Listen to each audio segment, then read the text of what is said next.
They really didn't understand what the word graffiti meant. They didn't.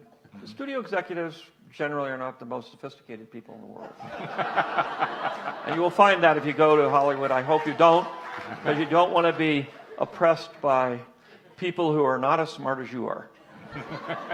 And I'm dumb. And obviously, I was not happy with Hollywood. I didn't want anything to do with them. And I didn't. Never made a movie in Hollywood, actually. I've made them everywhere else but Hollywood. No, I avoided the studio because I was in San Francisco, and they didn't bother to come up there.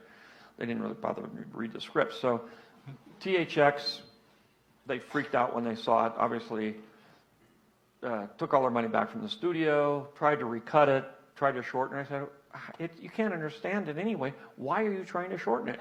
It's not going to make it make any more sense. And but they said, we can do it. I said, 5 minutes is not going to make a difference. Why do you want to do that? You know, I put my heart and soul in this thing, and to me, it means something. You know, you just come in here and whack a few fingers off and think there's nothing to it.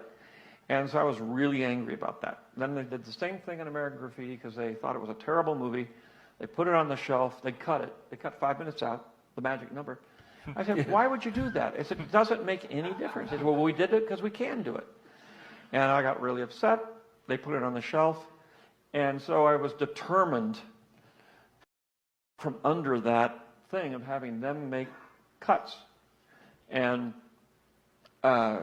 so what happened was, once Star Wars was a hit, I had, out of defense, acquired the sequel rights because they figured it wasn't going to go anywhere. But nobody thought it was going to make any money. So it was like half of nothing is nothing.